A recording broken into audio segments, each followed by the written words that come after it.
Eu sou humano e, portanto, nada do que é humano me é estranho. Assim falava o poeta e dramaturgo romano Terêncio, e assim falo eu, Flávio Ricardo Vassoler, escritor, professor, youtuber, nômade, fiel como os pássaros migratórios, fundador da Universidade Virtual do Vassoler e apresentador do programa Filosofia do Cotidiano na TV 247. Muito boa noite, pessoal. Boa noite a todas, boa noite a todos vocês. Quarta-feira, 8 de julho de 2026, aqui na belíssima, medieval e renascentista cidade pequenina de Sighisoara, no coração da Romênia, 4 horas mais 12 minutos da madrugada, vassoleira aqui, coruja, e nós estamos aqui para mais uma aula ao vivo com Vassoler. Taca a vinheta, produção!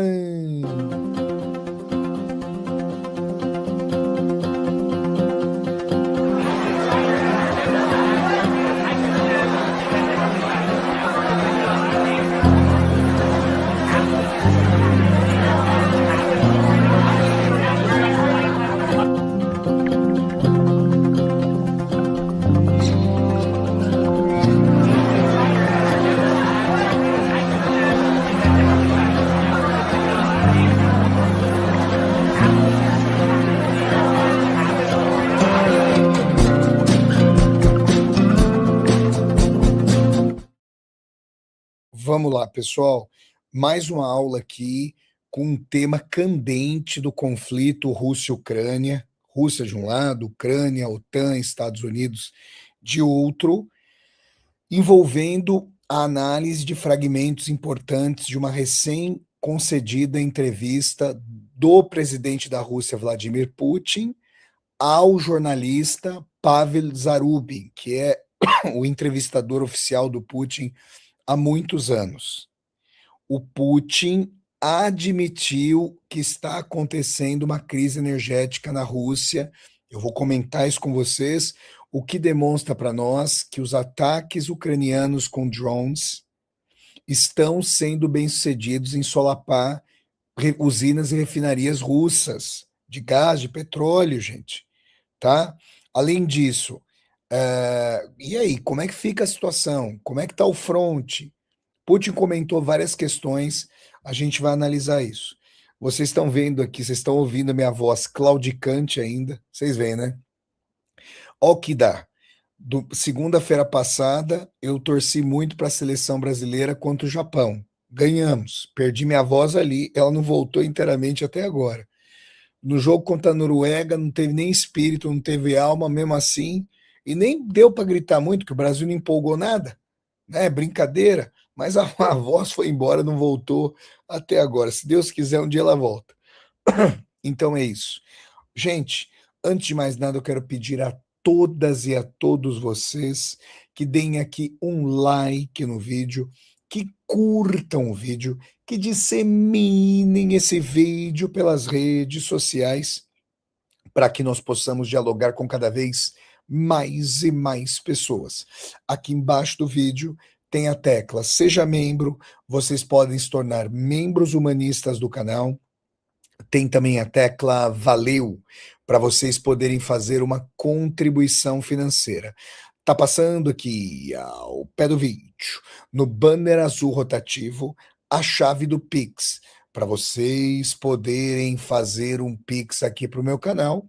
Flávio Ricardo Vassolera. A chave do Pix é nomade.editora@gmail.com. Eu repito, nomade.editora@gmail.com. Quem estiver aqui no chat do YouTube pode mandar um super sticker, um super sticker, que é uma saudação paga, e um super chat, que é uma pergunta paga, que é uma pergunta paga, eu vou agradecer muito a vocês. Acessem também o site www.universidadedovassoler.com.br, Tá bom, gente? Ó, o Bruno fala aqui, ó. Bruno Almeida fala assim: boa noite, Flávio. Seria melhor que a voz se esgotasse por inteiro com a seleção. Infelizmente, não vai ser o caso. Pois é, Bruno, infelizmente. Dá os parabéns, mesmo que eu não vá torcer de maneira nenhuma para a Argentina.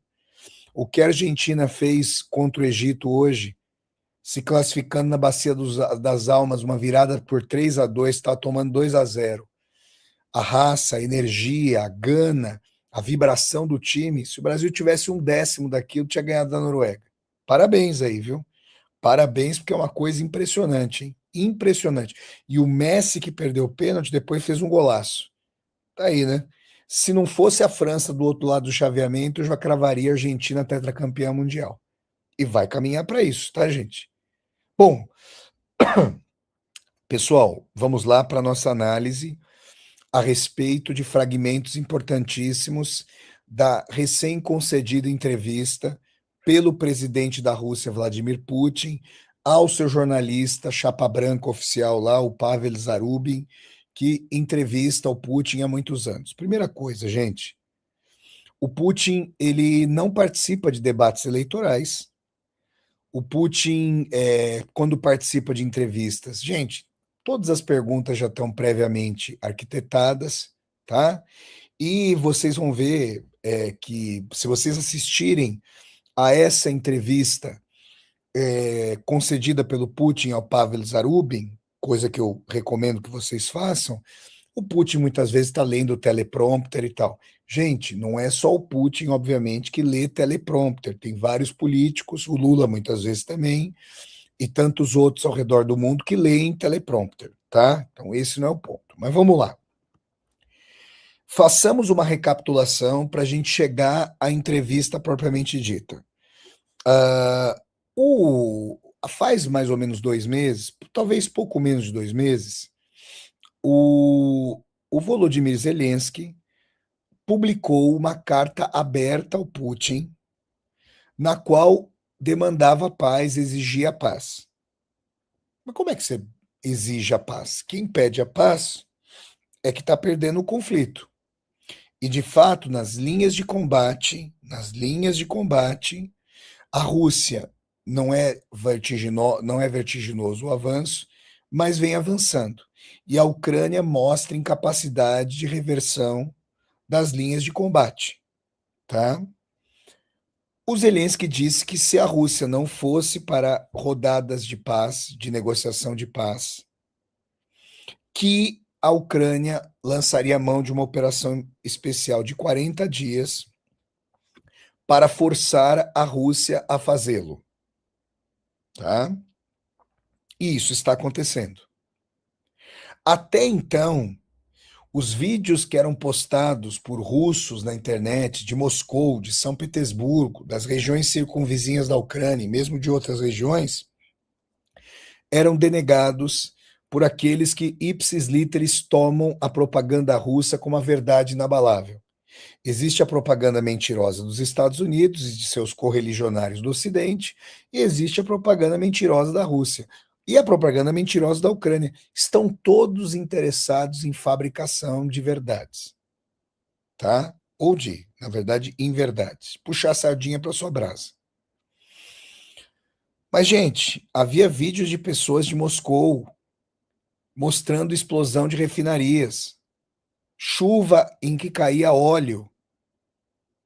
E as pessoas começaram a reclamar, sobretudo na Península da Crimeia, que vocês vão se lembrar, foi anexada pela Rússia em 2014, de falta crônica, brutal de combustíveis e potencialmente de alimentos.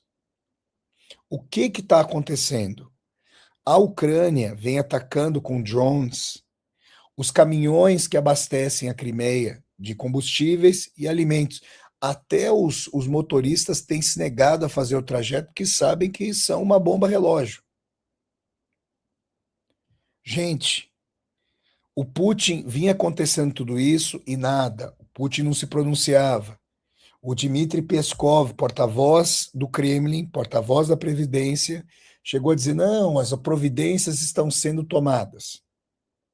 Mas, claro, que a situação, sendo verdadeira, sendo factual e se tornando cada vez mais clamorosa, mesmo num regime que implica bastante cerceamento de informação, como o da Rússia, chega uma hora que o presidente tem que fazer alguma coisa. Tem que falar alguma coisa, pelo menos, obviamente, né?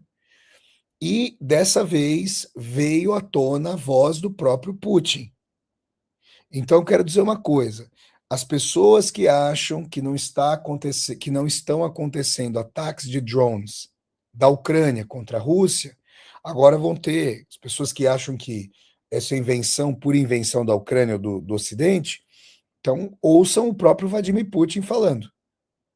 Ele admitiu que estão acontecendo ataques. Ele admitiu que há crise no fornecimento de combustíveis. Disse que não é nada significativo. Não é o que a gente tem a dimensão. Espera só um minutinho, gente. Eu estou vendo aqui me confirme aqui no chat se está acontecendo alguma oscilação de rede. Parece que a imagem deu uma oscilada aqui. Vocês coloquem para mim, por favor, se está tudo ok com som e imagem, tá bom? Pois bem, pessoal, o Putin admitiu que está havendo falta de combustível, que não é nada crônico, que tudo vai ser superado. Falou como? Disse, não, a gente precisa reparar os ataques com mais rapidez, abrir novos postos de exploração. Gente, a Rússia tem importado gás e combustível da Índia. A Rússia que é uma das maiores produtoras do mundo. Mas o importante é que o Putin, de fato, admitiu que o problema está acontecendo, tá? Isso por si só, tendo o referendo aí do presidente russo que está lá no poder há um quarto de século, gente, 26 anos. Se você considerar que ele assumiu a presidência com a renúncia do Yeltsin no fim desse ano, serão, em 99, em dezembro de 99, no fim desse ano serão 27 anos no poder. Já vai ter superado todos os líderes contemporâneos aí da Rússia.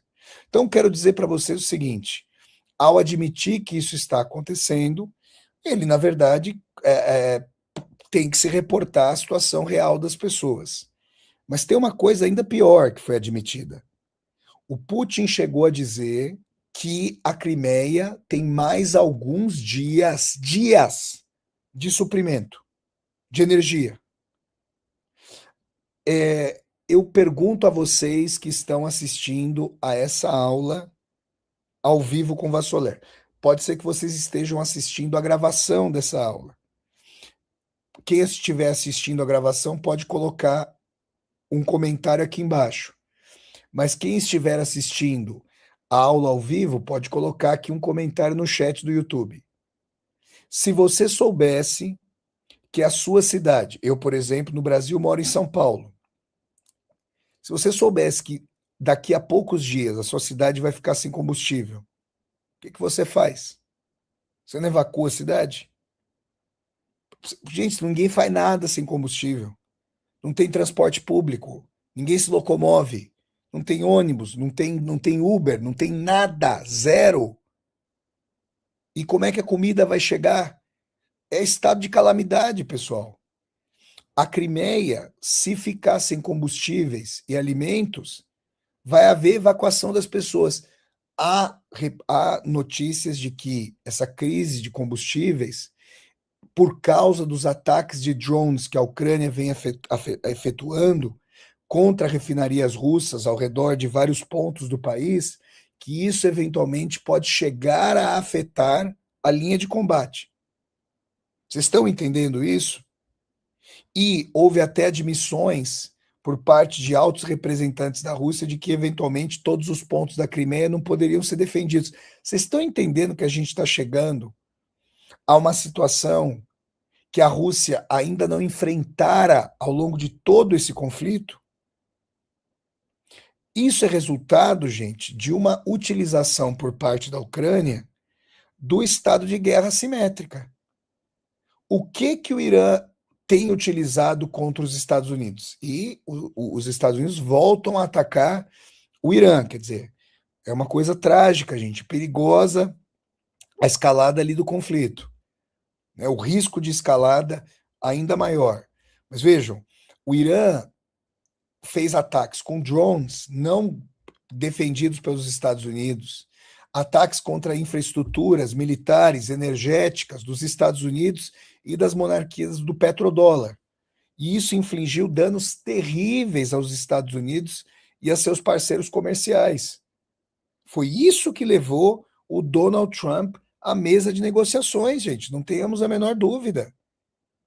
O Irã, sabedor de que não tinha capacidade, não tem capacidade de lutar uma guerra convencional contra os Estados Unidos, dada a assimetria de capacidade econômico-militar, o Irã desenvolveu um sistema de mísseis balísticos e um sistema de drones que lhe possibilitou vencer os Estados Unidos até agora. O que a Ucrânia está fazendo? Está fazendo um estudo de caso do Irã e lançando mão da guerra assimétrica. Vejam, a Rússia é infinitamente mais poderosa militarmente do que a Ucrânia. Claro que a Rússia não luta essa guerra apenas e tão somente contra a Ucrânia, e sim contra o pool, o agrupamento de Ucrânia, OTAN e os Estados Unidos. Gente, o Putin asseverou para o Zarubin que a Rússia, ele listou, além do teleprompter lá, ele listou os locais específicos da frente de combate em que a Rússia faz avanços. Disse que não vai aceitar de maneira alguma que a guerra se limite às 4 regiões lá de Donetsk, Lugansk, Zaporíжья e Kherson, porque se isso acontecer e a frente de Sumy, de Kharkiv e outras em que os russos lutam, os ucranianos deslocariam militares dessas outras frentes para essas regiões aí dos núcleos já dominados pela Rússia quase que inteiramente. O Putin chega a dizer que se isso acontecesse, seria até a salvação da Ucrânia. Ele disse que não vai fazer isso. Só que a questão, gente, é que quando você ameaça o suprimento de combustíveis, você ameaça toda a cadeia produtiva da Rússia.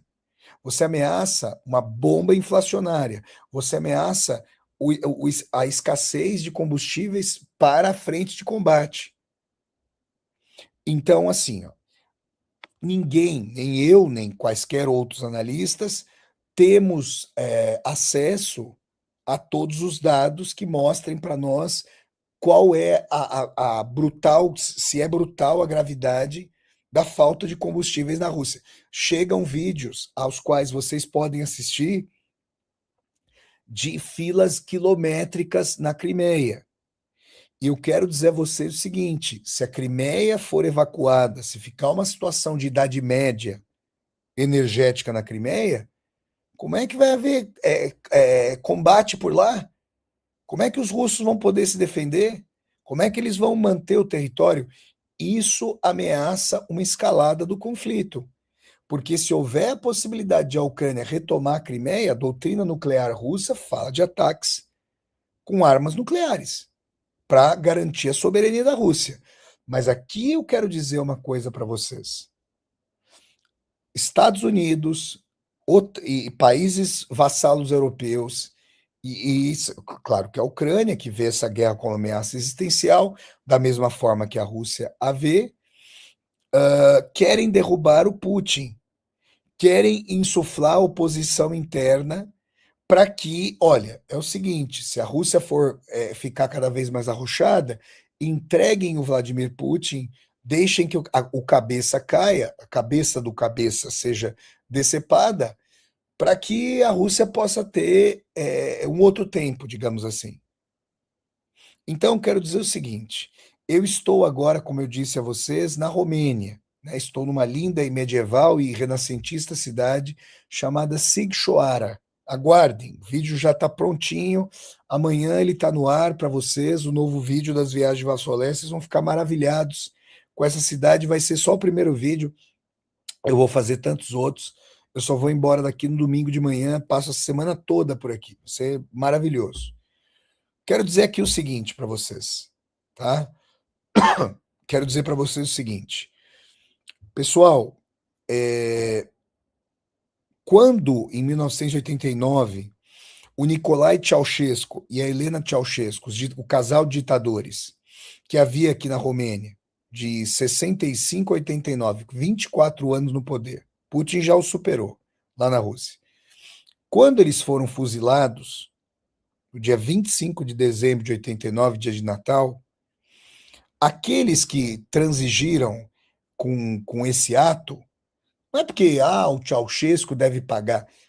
Joga o espantalho para os corvos e o alta cúpula da Securitate, das Forças Armadas e do Partido Comunista, vamos privatizar as empresas e nós mesmos vamos comprar essas empresas a preço de banana, vamos virar de socialistas à noite, ou supostos socialistas, para empresários democratas e ricos bem-sucedidos. Foi o que aconteceu aqui na Romênia. O que eu estou querendo dizer com isso?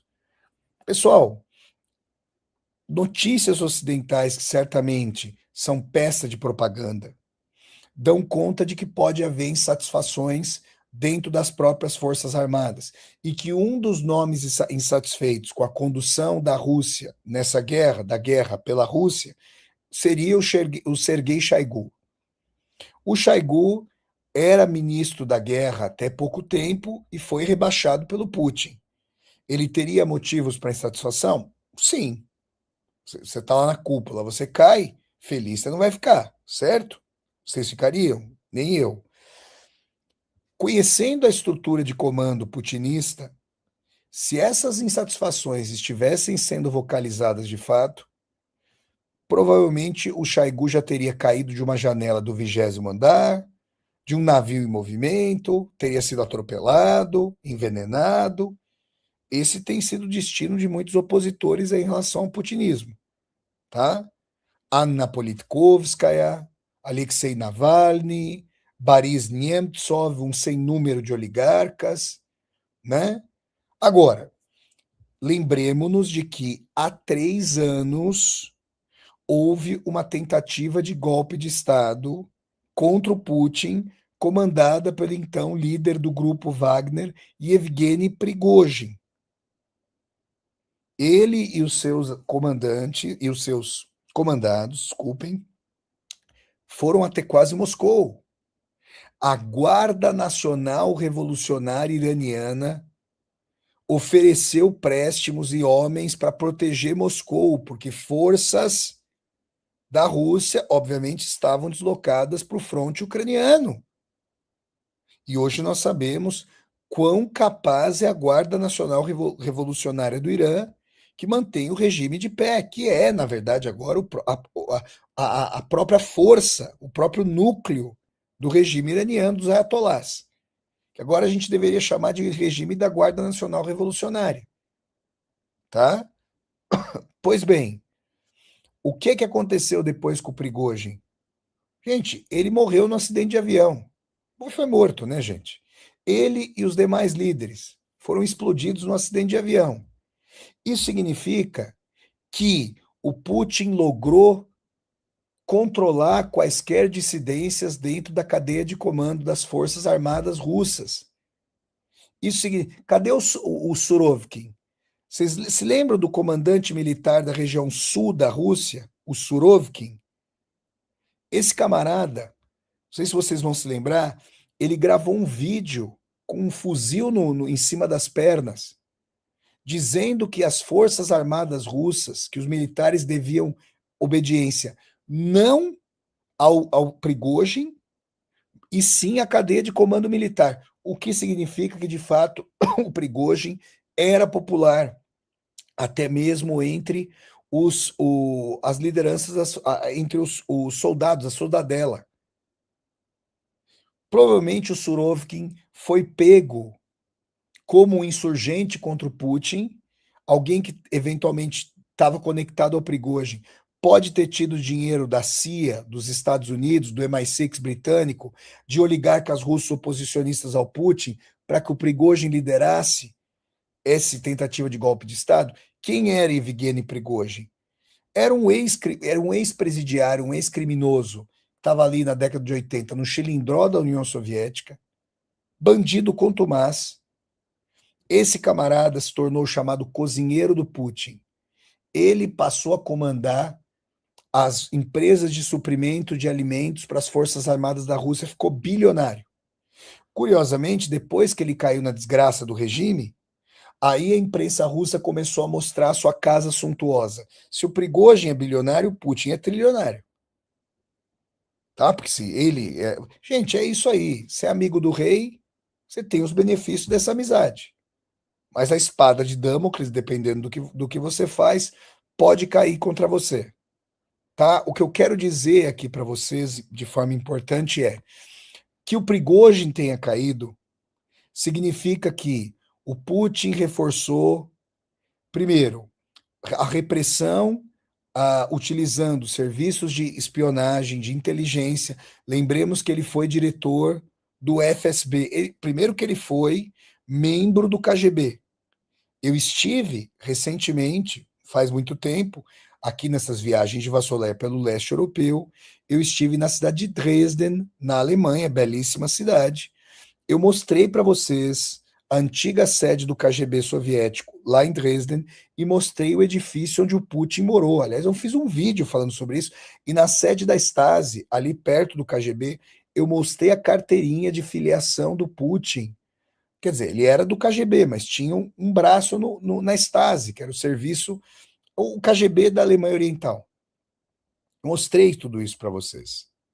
Né? Então, o Putin foi diretor do FSB à época do Yeltsin, e ele conhece como ninguém a estrutura das forças de segurança, do aparelho de Estado de inteligência e contra-inteligência.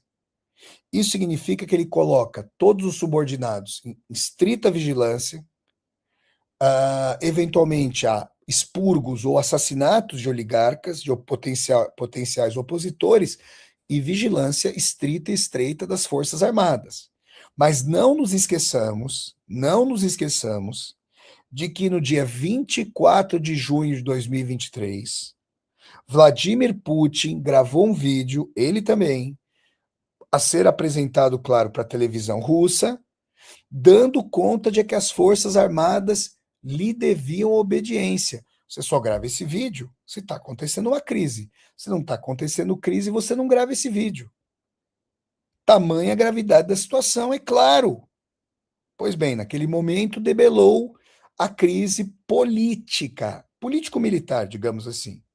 Agora, o que o Zelensky disse que queria fazer na carta, e está tentando fazer, criar uma profunda insatisfação na população russa, que fique sem combustíveis, que passe a sofrer com inflação, com desabastecimento, para insuflar protestos. E para eventualmente prejudicar a chegada de combustíveis à frente. Claro que se está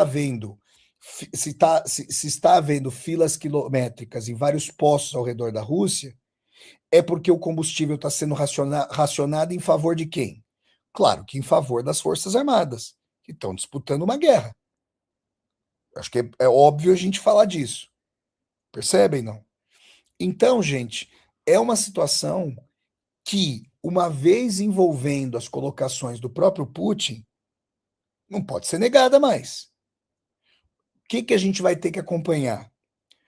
O Putin disse que a Rússia tem tecnologia para se defender dos drones ucranianos, mas admitiu o seguinte: quão maciça e rápida pode ser a produção para entregar aqueles que vão abater os drones, isso aí não pode determinar. Vocês já imaginaram dizer uma coisa dessa? Imaginem, olha, eu fico pensando aqui, se eu estivesse dentro da Rússia, ia pensar isso. Nem os entusiastas, nem os putinistas mais empedernidos poderiam deixar de notar, né, que são colocações extremamente embaraçosas do próprio Putin. Tá? Então, assim, gente, é um fator novo nesse conflito. Agora, além das colocações que o Putin fez, E daquilo que ele também não disse, né, eu quero chamar atenção para uma coisa.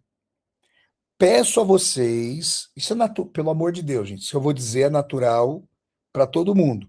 Peguem vídeos meus, para não falar que eu estou falando isso só do Putin, vou falar de mim mesmo.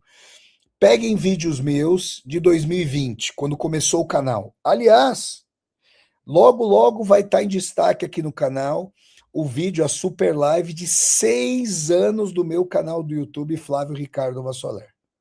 Tá? 6 anos. Nós vamos comemorar 6 anos juntos, dia 1º de agosto. Eu só não vou poder fumar um charuto, porque agora eu não estou mais na minha casa. E nesses locais onde eu fico hospedado, invariavelmente é proibidíssimo fumar. Senão eu fumaria um charuto com vocês. Mas uns beer nights nós poderemos tomar um purão. Não sei se um purão, mas uma cervejinha com certeza nós vamos tomar juntos, tá? Pois bem, vídeos meus de 6 anos atrás mostram um Vassolé mais novo. Eu envelheci. Eu tinha 38 quando eu comecei esse canal, agora eu tenho 44. Eu envelheci. Tô um pandareco. Tô um pandareco. É só ladeira abaixo. Um pandareco. Vocês já ouviram essa expressão, gente? Um pandareco. Caquético. Pois bem, mas eu ainda, vamos dizer assim, o motor, já, vamos dizer assim, o motor da Marajó, meu pai Tadeu, que Deus o tenha, lá pelos idos de, sei lá, 93, 94, ele comprou uma Marajó 86. E essa Marajó, quem de priscas eras como o Vassolé vai se lembrar da Marajó, tinha que puxar, era um carro sedã, né, que tinha o bagageiro maior, tinha que puxar o afogador, porque o carro era álcool e tinha um afogador lá, gasolina, para conseguir ligar bem o carro. Ficava lá uns 2, 3 minutos até ligar o carro. Essa que era a função do afogador, que não tinha injeção eletrônica na maioria dos carros, nem sei se tinha naquela época, mas não tinha, obviamente, carro de proletário não ia ter injeção eletrônica, né, gente? O Putin, gente, se vocês pegarem vídeos do Putin em 2022, quando começou a operação militar especial. E agora, nossa, envelheceu bastante. Claro, pelo amor de Deus, o Putin é de 52, né? Se minha mãe e meu pai fariam nesse. Minha mãe já teria feito 80 anos e é de 46, então 6 anos mais velho. Putin vai para 74 anos, gente. Então já é uma pessoa que tem uma idade, né? Já é um idoso, já é uma pessoa da terceira idade aí. Só que não é só isso, né? A pressão que esse homem tá, por mais frio, por mais talhado para aguentar baque, ter estômago para fazer cálculo, estratégia, lidar com pressão, não há ser biológico que suporte uma montanha de pressão desse tamanho. E se vocês assistirem a essa entrevista que o Putin concedeu ao Pavel Zarubin, entrevista na qual me apoio para trazer as colocações aqui de vocês, para vocês, o Putin está visivelmente cansado, extenuado. Vocês não precisam falar russo para notar que a loquacidade do Putin, sempre muito frio, objetivo, sempre com um olhar firme para a câmera, para quem o está filmando, gente, ele está cansado. Notem isso, vejam a semiótica, o caráter anímico da entrevista. Ele está sentindo baque, tá? Isso é uma questão humana, todos nós. Né? Eu que não sou talhado para poder, que não quero saber de poder, que sou uma pessoa comum, uma pessoa normal, sou um mortal, diferentemente aí do Todo-Poderoso, envelheço como qualquer pessoa. Agora, o cara não é só envelhecimento aí da passagem dos anos. Tem fotos de soldados soviéticos no começo da Segunda Guerra e no final, o soldado soviético do começo parece o bisneto do mesmo soldado soviético no final. O cara viu tanta atrocidade, passou por tanto horror que envelheceu, ficou até com o cabelo branco. Percebem, não? Então aqui eu quero dizer uma coisa para vocês, gente. Nesse momento, quando Putin vem à tona para reconhecer que estão acontecendo ataques de drones e que eles estão sendo bem-sucedidos em prejudicar a capacidade russa de produção de combustíveis, de suprimento, se essa admissão foi feita, é que vocês podem imaginar que mesmo o Putin minimizando tudo isso, a coisa está ruim.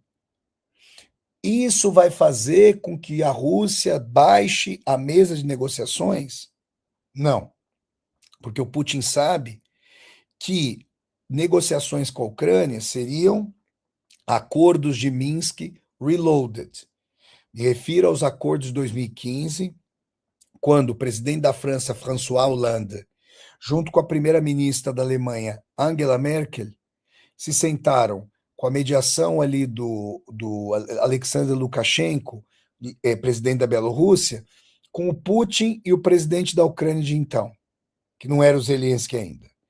E aí, gente, a própria Angela Merkel depois admitiu que esses acordos foram uma forma de a Ucrânia ganhar tempo para se armar ainda mais e para tocar o terror lá contra a região de Donetsk e Lugansk. Foi isso.